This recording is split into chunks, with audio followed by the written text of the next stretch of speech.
കഴിഞ്ഞ അധ്യായത്തിൽ താങ്കൾ തിരുവനന്തപുരത്ത് ഒരു ബാറിൽ നടന്ന ഒരു കൊലപാതകത്തെക്കുറിച്ച് പറഞ്ഞു വെക്കുകയായിരുന്നു. അതൊന്ന് ഫുൾഫിൽ ചെയ്യാം. അല്ല അത് നമ്മൾ പറഞ്ഞു വന്നത് കൊലപാതകത്തെക്കുറിച്ചല്ല, കൊലപാതകത്തെക്കുറിച്ച് കൂടി വരാം. ഇത് ഞാൻ പറഞ്ഞത് നമ്മുടെ തിരുവനന്തപുരത്ത് വളരെ പ്രശസ്തനായ ഒരു കൊലപാതകം നടന്നൊരു സംഗതിയുണ്ട്. ജയിലിൽ പോലീസിൻ്റെ കസ്റ്റഡിയിലിരുന്ന ഒരു പ്രതി ജയിലിലേക്ക് കൊണ്ടുവരുമ്പം തലയിൽ സബ് ജയിലിന് മുന്നിൽ വെച്ച് സബ് ജയിലിന് മുമ്പ് വെച്ച് ബോംബ് പറഞ്ഞ ആ കേസിലെ പ്രതി അന്ന് ആ കേസിലെ പ്രതിയാണ്. അതിന് തൊട്ട് മുമ്പായിട്ട് ഈ സംഭവത്തിന് വളരെ മുമ്പ് ഒരു മാസത്തിന് മുമ്പോ മറ്റോ തിരുവനന്തപുരം നഗരത്തിലെ തകരപ്പറമ്പിൽ ഒരു ബാറിൽ ഒരു ബോംബ് ഉപേക്ഷിച്ചിട്ട് പോവുകയും ഫോർട്ട് പോലീസ് സ്റ്റേഷനിലെ ഉദ്യോഗസ്ഥർ അവിടെ വന്ന് ഈ ബോംബാണെന്ന് അത് മനസ്സിലാക്കാതെ കൊണ്ടുവന്ന് സ്റ്റേഷൻ്റെ പുറത്ത് വയ്ക്കുകയും അവിടെ പൊട്ടിത്തെറിക്കുകയും ഉണ്ടായ ഒരു സംഭവം വളരെ പ്രശസ്തമായ, വളരെ അക്കാലത്ത് ഒരുപാട് ചർച്ച ചെയ്യപ്പെട്ട ഒരു വാർത്തയാണ്. അപ്പോൾ അത്തരം കുറ്റകൃത്യങ്ങൾ നടക്കുന്നതിലും പ്ലാനിങ് ചെയ്യുന്നതിലും ബാറുകളെന്ന് മുഖ്യ പങ്ക് വഹിച്ചിട്ടുണ്ട്. ബാറുകളായിരുന്നിരിക്കും ഒരു കുറ്റകൃത്യത്തിനുള്ള ഒരു പ്ലാനിങ് ഒക്കെ നടക്കുന്നത്. ബാറിലാണ് ഈ ഗൂഢാലോചനകളെല്ലാം നടക്കുന്നത്. അക്കാലത്ത്, ഞാൻ ഇപ്പോഴത്തെ കാലത്തെ കാര്യമല്ല പറഞ്ഞത്, അക്കാലത്ത് ഇത്തരം കാര്യങ്ങളൊക്കെ നടന്നിരുന്നു. മിക്ക കുറ്റകൃത്യങ്ങളും പിന്നീട് ചോദ്യം ചെയ്യപ്പെട്ട് വരുമ്പോൾ ഇത് എവിടെയിരുന്ന് ആലോചിച്ചു, ഇവിടെ പ്ലാൻ ചെയ്തു നോക്കുമ്പോൾ ഇതേതെങ്കിലും ഒരു ബാറിനകത്തിരുന്ന് സംസാരിച്ചു, അങ്ങനെയാണ് തീരുമാനിച്ചതെന്ന് പറയുന്നുണ്ട്. അങ്ങനെ ആ കുറ്റകൃത്യം പിന്നെ രണ്ടാമത്തെ ഒരു കൊലപാതകത്തിലേക്ക് വരുന്ന ഒരു കാര്യം നമ്മൾ പറഞ്ഞത് ഞാൻ നോവലിൽ തന്നെ പറഞ്ഞിട്ടുണ്ടല്ലോ. ആ തിരുവനന്തപുരം നഗരത്തിൽ തന്നെ ഒരു ബാർ ഹോട്ടൽ ജീവനക്കാരൻ ഫ്രണ്ട് ഓഫീസിൽ റിസപ്ഷനിൽ ഇരുന്ന് ജോലി ചെയ്തുകൊണ്ടിരുന്ന ചെറുപ്പക്കാരനെ അന്ന് ഉച്ചയ്ക്കുണ്ടായ ഏതോ ഒരു ചെറിയ കശവിഷയെ തുടർന്ന് അവിടെ പ്രാദേശികമായി ഉണ്ടായിരുന്ന ഒരു അധോലോക സംഘാംഗത്തിന് ആയിട്ട് ബന്ധപ്പെട്ട ഒരു വിഷയം, രാത്രി ഇവർ പുറത്തുനിന്നുള്ള ആളുകൾ കൂടെ ഉൾപ്പെടെ കയറി ഇയാളെ വെട്ടിക്കൊന്ന ഒരു സംഗതി ഉണ്ടായിട്ടുണ്ട്. പിന്നെ അത്തരം ഒത്തിരി ബാർ ഹോട്ടൽ ജീവനക്കാർ പലപ്പോഴും പിന്നെ മർദ്ദനങ്ങളിൽ വരുന്നത് നിരന്തരം പിന്നെ ഇതാണെങ്കിലും കൊലപാതകങ്ങളിലേക്ക് വന്ന കാര്യങ്ങളും അപൂർവമല്ല. തൃശ്ശൂർ ഒരു കൊലപാതകം നടന്നിട്ടുണ്ട്. കിളിമാനൂർ ഒരു ബാർ ഹോട്ടൽ സെക്യൂരിറ്റിക്കാരനെ വെട്ടിക്കൊല്ലുകയും ഉണ്ടായിട്ടുണ്ട്. ഇത്തരം ഒത്തിരി പിന്നെ ആക്രമണങ്ങൾ നിരന്തരം ഉണ്ടാകുന്ന ഒരു സംഭവമാണ്. ബാറുകളിൽ എവിടെയെങ്കിലും ലൈവായിട്ടൊരു കൊലപാതകത്തിന് സാക്ഷിയായ ഒരു സംഭവം ഇല്ല. നമ്മുടെ ബാറുകളിലൊന്നും ഞാനങ്ങനെ നമ്മുടെ ഒരു പ്രധാനപ്പെട്ട ഒരു ഗ്രൂപ്പിൽ തന്നെ കഥയാണ് പുസ്തകത്തിൽ പറഞ്ഞിരിക്കുന്നത്. സാങ്കല്പികമായിട്ടുള്ള ക്രിയേറ്റീവ് ആയിട്ടുള്ള കാര്യങ്ങൾ മാത്രം. ഒരു റിസപ്ഷനിൽ വന്ന ഒരു കാര്യം പറയുന്നത് അത് സത്യമായ കാര്യമാണ്. തിരുവനന്തപുരം നഗരത്തിൽ ഒരു ബാർ ഉണ്ടായ ഒരു കൊലപാതകത്തിന്റെ കാര്യമാണ്. നമ്മുടെ ഞാൻ തൊഴിലും എൻ്റെ ഗ്രൂപ്പിൽപ്പെട്ട ഒരു ബാറല്ല, മറ്റൊരു ബാറിലുണ്ടായ ഒരു സംഭവമാണ്. ആ സംഭവം പിന്നെ വലിയ വാർത്ത ഉണ്ടാവുകയും ആ പ്രതികളെ ശിക്ഷിക്കാതെ വെറുതെ വിടുകയും ചെയ്യാനുണ്ടായത്. കാരണം സാക്ഷികളൊന്നും പറയാതെ ഈ അടുത്ത കാലത്താണ് കേസിലെ പ്രതികളെല്ലാം വെറുതെ വിട്ടത് എന്നാണ് ഞാൻ മനസ്സിലാക്കുന്നത്. താങ്കൾ തന്നെ നേരത്തെ പറയുകയുണ്ടായി, ഇപ്പോൾ തലസ്ഥാനത്തെ ഗുണ്ടകളിൽ പലരും വിദ്യാസമ്പന്നരാണ്, LLB കഴിഞ്ഞ പശ്ചാത്തലമുള്ളവരാണ്. തലസ്ഥാനത്തിൻ്റെ ഒരു ഗുണ്ട SI ടെസ്റ്റിന് വേണ്ടിയിട്ട് കാത്തിരുന്ന ഒരു കഥയും, അതേപോലെ തന്നെ കിരീടം സിനിമയുടെ കഥ തന്നെ അദ്ദേഹത്തിൻ്റെ ജീവിതവുമായി ബന്ധപ്പെട്ടാണെന്നൊക്കെ കേട്ടിരുന്നു. അദ്ദേഹത്തിന് ഇപ്പോൾ ഒരു പുതിയ സിനിമ കാപ്പ എന്ന് പറഞ്ഞിട്ട് വന്ന ഒരു സിനിമ അദ്ദേഹത്തിൻ്റെ കഥയാണെന്ന് പലരും ചർച്ച ചെയ്യപ്പെടുന്നുണ്ട്. അതിൻ്റെ പശ്ചാത്തലം ഇദ്ദേഹം യൂണിവേഴ്സിറ്റി കോളേജിലൊക്കെ പഠിച്ച് ഡിഗ്രിയൊക്കെ കഴിയുന്ന കാലത്ത് ഇദ്ദേഹം നല്ല ഒരു കലാകാരനൊക്കെ ആയിരുന്നു. പിന്നെ അങ്ങനെ ഇരിക്കുമ്പോൾ ഇദ്ദേഹത്തിൻ്റെ ജ്യേഷ്ഠൻ, ഇദ്ദേഹത്തിൻ്റെ പിതാവ് പോലീസ് ഉദ്യോഗസ്ഥനായിരുന്നു. കിരീടം സിനിമയായിട്ട് ചേർത്ത് വയ്ക്കുന്നത് അതുകൊണ്ടാണ്. അദ്ദേഹത്തിൻ്റെ പിതാവും പോലീസ് ഉദ്യോഗസ്ഥനായിരുന്നു. അവസാനം SI ആണ് റിട്ടയർ ചെയ്യുന്നത്. അദ്ദേഹത്തിൻ്റെ 2 ആൺമക്കളിൽ മൂത്ത മകനെ അയാൾ താമസിക്കുന്ന പ്രദേശം ഒരു പ്രത്യേകതരം പ്രദേശമായതുകൊണ്ട്, അവിടെ ഒരു കോളനി ആയതുകൊണ്ട് ആ കോളനിയിലെ ചെറിയ അടിപിടി കേസുകളിലൊക്കെ ഉണ്ടായിരുന്ന ഒരു കക്ഷിയാണ് അദ്ദേഹം, ജ്യേഷ്ഠൻ. ആ ജ്യേഷ്ഠനെ നമ്മുടെ മണക്കാട് വെച്ചിട്ട് ഇദ്ദേഹത്തിൻ്റെ ഒരു എതിർ സംഘം വെട്ടിക്കൊല്ലുന്ന ഒരു വാർത്ത ഉണ്ടായിട്ടുണ്ട്. അന്ന് വിദ്യാഭ്യാസം നടത്തിക്കൊണ്ടിരിക്കുന്ന ഡിഗ്രി കഴിഞ്ഞ് നിൽക്കുന്ന അനിയൻ ആ പ്രകോപനത്തിൻ്റെ പ്രതികാരമെന്നോടും പട്ടത്ത് വച്ചിട്ട് മറ്റേ കേസിൽപ്പെട്ട ചേട്ടനെ വെട്ടിക്കൊന്ന കേസിൽപ്പെട്ട പ്രധാനപ്പെട്ട ഒരാളിൻ്റെ കാല് വെട്ടിയെടുക്കുന്ന, കൈയും കാലും വെട്ടിയെടുക്കുന്ന ഒരു സംഗതി ഉണ്ടായി. അതോടുകൂടിയാണ് അപ്പോഴത്തേക്കും പ്രതികാരം ചെയ്യുകയാണ്.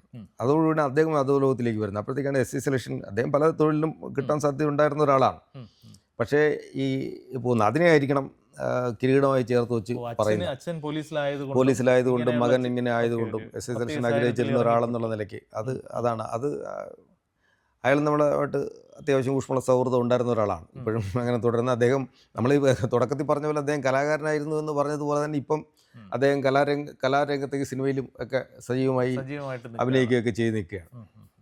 ശരിക്കും പറഞ്ഞാലേ ഇപ്പോൾ പണ്ട് കാലത്തൊക്കെ ഈ ഗുണ്ടകൾ അല്ലെങ്കിൽ ബാറുകൾ എന്നൊക്കെ പറയുമ്പോൾ ഒരു പുരുഷ മേധാവിത്വം അല്ലെങ്കിൽ ഒരു പുരുഷ മേൽക്കോയ്മ എല്ലായിടങ്ങളിലും ഉള്ളതുപോലെ ബാറുകളിലും അങ്ങനെ തന്നെയായിരുന്നു കേട്ടിരുന്നത്. പക്ഷേ ഇപ്പോൾ കഴിഞ്ഞ കുറച്ച് നാളുകളായിട്ട് കേരളത്തിലെ ബാറുകളിൽ സ്ത്രീകളുടെ സാന്നിധ്യം, അതായത് മദ്യപിക്കാനായിട്ട് എത്തുന്ന സ്ത്രീകൾ വളരെയധികം കൂടുതലാണ്, അല്ലെങ്കിൽ അങ്ങനെ ഒരു പ്രവണത സമൂഹത്തിൽ വരുന്നതായിട്ടൊക്കെ കേൾക്കുന്നു. ശരിയാണോ?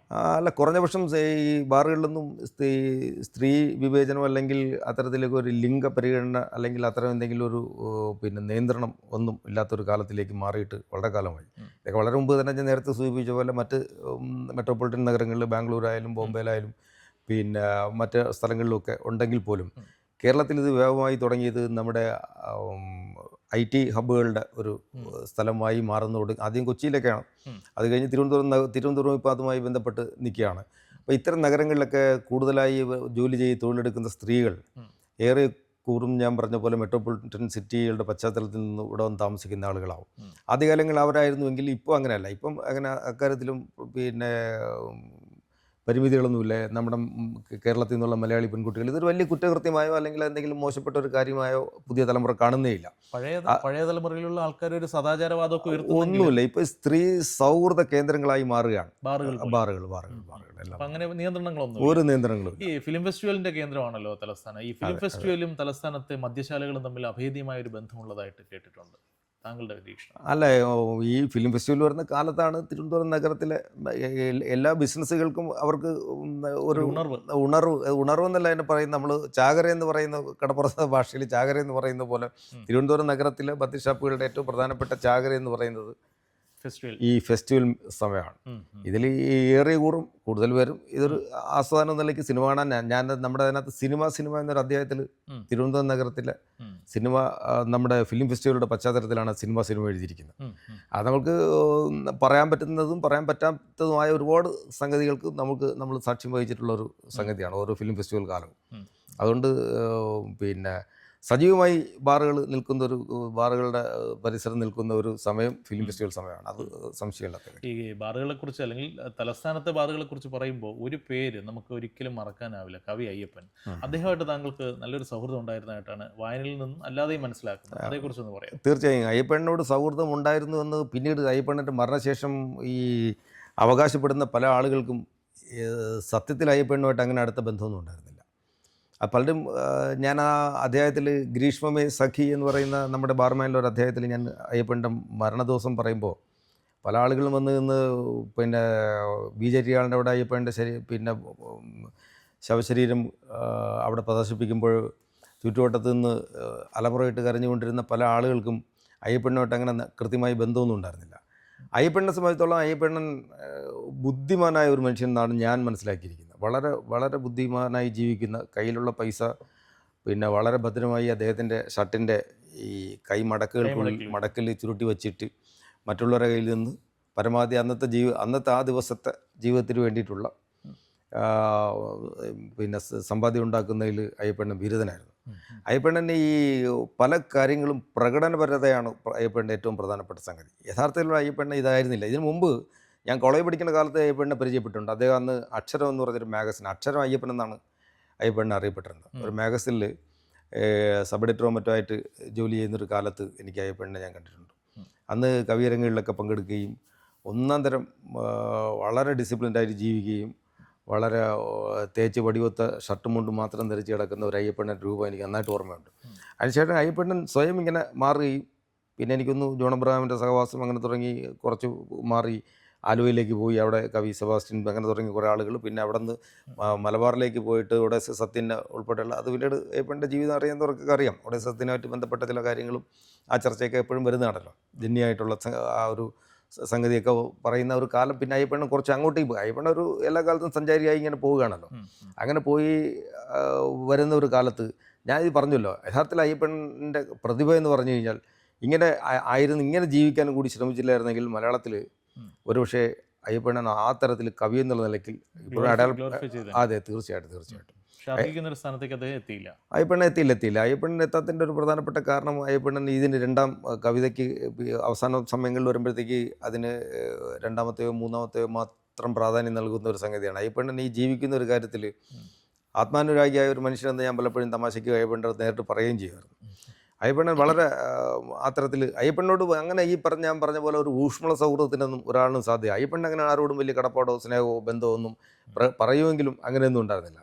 അയ്യപ്പൻ്റെ ബാക്കിയെല്ലാം ഉള്ളിൻ്റെ ഉള്ളിൽ പിന്നെ വളരെ ജീവിതത്തിൽ വളരെ തിക്താനുഭവങ്ങൾ ഭയങ്കര അനുഭവങ്ങളൊക്കെ വന്നിട്ടുള്ള ഒരാളാണ്.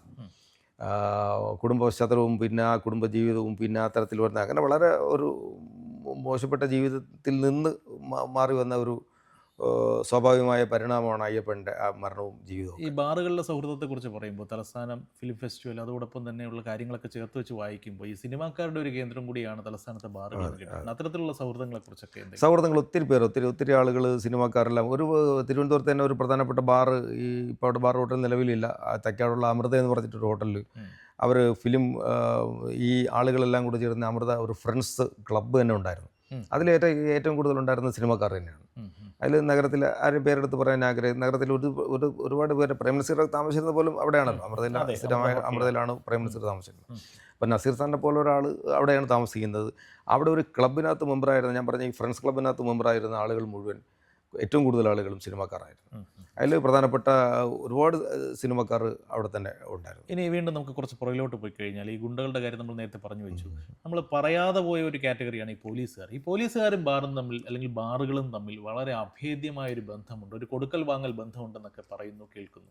എത്രത്തോളം ശരി? അല്ല, കൊടുക്കൽ വാങ്ങൽ എന്ന് പറഞ്ഞതിനെ നമുക്ക് പിന്നെ വിവക്ഷിക്കാനാവും എന്നെനിക്ക് തോന്നുന്നില്ല. കൊടുക്കൽ വാങ്ങൽ എന്നൊരു സംഗതിക്ക് അപ്പുറത്തേക്ക് പോലീസിൻ്റെ പിന്നെ പിന്തുണ ഉണ്ടെങ്കിൽ മാത്രമേ ബാർ ഹോട്ടലുകൾ നടക്കുകയുള്ളൂ. അത് സംശയമില്ലാത്ത കാര്യമാണ്. നിയമപരമായിട്ടാണ് എല്ലാം നടക്കുന്നതെങ്കിൽ പിന്നെ എന്തിനാ പോലീസിൻ്റെ പിന്തുണ?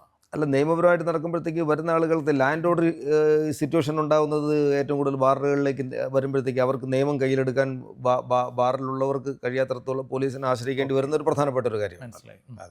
അത്തരം ചില സംഗതികളുണ്ടല്ലോ. കൊടുക്കൽ വാങ്ങൽ എന്ന് പറയുന്നത് ഉണ്ടായിരിക്കാം, ഇല്ലെന്നല്ല. അത് നമ്മൾ ഈ പറയുന്നത് പോലെ കൃത്യമായി എന്തെങ്കിലും കൊടുക്കുന്നത് കൊണ്ടാണ് അവർ ബാറുമായിട്ട് ചേർന്ന് നിൽക്കുന്നത് എന്ന് എനിക്ക് കേട്ടറിവുള്ള ഒരു കാര്യമാണ്. അത്രത്തോളം ശരിയാണെന്ന് എനിക്കറിയില്ല. ഈ പോലീസുകാർക്കൊക്കെ, അതായത് സ്ഥല SI-ക്കും CI-ക്കും അതേപോലെ തന്നെ AC-ക്കൊക്കെ കൃത്യമായി മാസപ്പടി, അത് ഈ ഓണം ക്രിസ്മസ് പോലെയുള്ള വിശേഷ ദിവസങ്ങളിൽ പ്രത്യേക ഇനത്തിലുള്ള മാസപ്പടികളൊക്കെ കൊടുക്കുന്നതായിട്ടൊക്കെ പണ്ട് കേട്ടിരുന്നു. ഇപ്പം അതൊക്കെ പണ്ടുണ്ടായിരിക്കും. അതൊരു വിവാദപരമായ ഒരു ചോദ്യമാണ്.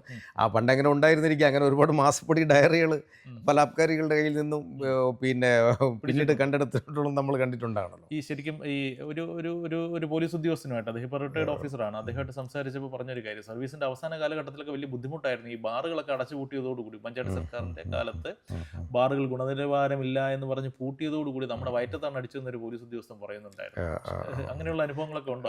പരാതിയെല്ലാം പറഞ്ഞത്? അല്ല, അത് ആ ചോദ്യത്തിന് കൃത്യമായി മറുപടി പറയണമെങ്കിൽ പോലീസ് ഉദ്യോഗസ്ഥനാണ് അത് പറഞ്ഞെങ്കിൽ അദ്ദേഹത്തിന് അനുഭവത്തിൽ നിന്നായിരിക്കും പറയാം. പിന്നെ ഇത് അങ്ങനെ അല്ലാത്ത ഒരുപാട് ചെറുപ്പക്കാരായ പോലീസ് ഉദ്യോഗസ്ഥന്മാരെല്ലാം അത്തരം സംഗതികളിലൊന്നും വഴങ്ങി പോകുന്നവരാണെന്ന് എനിക്ക് അഭിപ്രായമില്ല.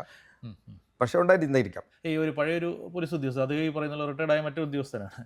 അദ്ദേഹം ഒരിക്കൽ പറഞ്ഞതാണ്, പണ്ട് കാലത്ത് അദ്ദേഹം കൈക്കൂലി വാങ്ങിക്കുന്ന ഒരു ഓഫീസറല്ല, പക്ഷേ പണ്ട് കാലത്തൊക്കെ ജീപ്പിൽ സ്റ്റേഷനിൽ ജീപ്പ് വഴിയിലായാൽ അല്ലെങ്കിൽ എന്തെങ്കിലും ഒരു അറ്റകുറ്റപ്പണി വന്നു കഴിഞ്ഞാൽ ഇതൊക്കെ സർക്കാരിൽ നിന്ന് ഫണ്ട് വന്ന് ഇതൊക്കെ മാറി വരുമ്പോൾ കള്ളൻ്റെ വഴിക്ക് പോകും, ജീപ്പ് അവിടെ തന്നെ കിടക്കും. അപ്പോൾ അതൊക്കെ സമയത്തൊക്കെ പണിയൊക്കെ നടക്കണമെങ്കിൽ അത്യാവശ്യം കള്ള് കച്ചവടക്കാരുടെ കഴിഞ്ഞാൽ ശരിയാണോ? ആ ഒരു ചോദ്യത്തിൻ്റെ മറുപടി വേണമെങ്കിൽ അനീഷ് നേരത്തെ ചോദ്യം തുടങ്ങിയപ്പോൾ പറഞ്ഞ കൊടുക്കൽ വാങ്ങൽ എന്ന് പറയുന്ന ഒരു സംഗതിയിലേക്ക് വരാം. ഇപ്പോൾ അല്ല, സഹായം ഉണ്ടാകുന്നതെന്ന് പറഞ്ഞാൽ ഇപ്പോൾ ബാറുമായി ബന്ധപ്പെട്ട് അവിടെ ഒരു പ്രശ്നം ഉണ്ടായി. ചിലപ്പം വളരെ ഭീമമായ തുക ബില്ലായിട്ട് കൊടുക്കാതെ ഇറങ്ങിപ്പോകുന്ന ചില ആളുകളുണ്ടാവാം. അപ്പോൾ അത്തരം ആളുകളെ ഒരു പരാതി കൊടുത്ത് ട്രേസ് ചെയ്യുക എന്ന് പറഞ്ഞൊരു സംഗതിയിലേക്ക് വരാം. അങ്ങനെ ചില പ്രശ്നങ്ങളൊക്കെ ഉണ്ടായി കഴിഞ്ഞാൽ ചിലപ്പോൾ അവർ ചിലപ്പോൾ ഇത്തരം ചില കാര്യങ്ങൾ പറഞ്ഞാൽ അവരുടെ വാഹനത്തിന് തിരുവനന്തപുരം നഗരത്തിലെ ചില പോലീസ് സ്റ്റേഷനുകളിലൊക്കെ കെട്ടിടം പണിഞ്ഞതിലും അത് പെയിൻറ്റ് ചെയ്ത് കൊടുത്തിരിക്കുന്നതിലും അതിൻ്റെ പുറത്ത് ഇനി എന്തിനേറെ പറയുന്നു, ഈ മേലുദ്യോഗസ്ഥന്മാർ ഇരിക്കുന്ന ഫർണിച്ചേഴ്സ്, കസേരയും ടേബിളും ഒക്കെ വാങ്ങി കൊടുത്തിരിക്കുന്നതും മിക്കവാറും തിരുവനന്തപുരത്തെ ഞാൻ ഈ പറയുന്ന അന്വേഷിച്ച് സൂചിപ്പിച്ച മുതലാളിമാർ തന്നെ ആയിരിക്കണം എന്നാണ് എൻ്റെ ഒരു മനസ്സിലാക്കി. ചുരുക്കത്തിൽ പോലീസുകാരെ കുറിച്ച് പറയാവുന്ന കഥകളേക്കാൾ കൂടുതൽ പറയാൻ പാടില്ലാത്ത കഥകളല്ല, പറയാൻ ബുദ്ധിമുട്ടുള്ള കഥകളാണ്. അല്ല, അങ്ങനെ പറയാൻ ഒരു ബുദ്ധിമുട്ട് എന്നുള്ളിടത്തല്ല, അങ്ങനെ പറയേണ്ടതുണ്ടോ എന്നാണ് എൻ്റെ ചോദ്യം. അങ്ങനെ അത് ഞാൻ പറഞ്ഞല്ലോ, ഇത് ഇങ്ങനെ വരുന്നൊരു ചക്രം പോലെയാണ്, എല്ലാ കാലത്തും ഇങ്ങനെ കറങ്ങിക്കൊണ്ട് തന്നെ ഇരിക്കും എന്നുള്ളിടത്താണ്. പോലീസിന് എന്നും 16 വയസ്സെന്ന് നമ്മൾ പറയാറുണ്ടല്ലോ, അത് തന്നെയാണ് എൻ്റെ ഒരു പ്രധാനം. കൂടുതൽ വാർത്തകളും വിശേഷങ്ങളും നേരിട്ട് ലഭിക്കാൻ ജനങ്ങളിൽ നിന്ന് ജനങ്ങളിലേക്ക് ജനഭൂമി ന്യൂസ് സബ്സ്ക്രൈബ് ചെയ്യൂ. ബെൽ ബട്ടൺ അമർത്താനും മറക്കരുത്.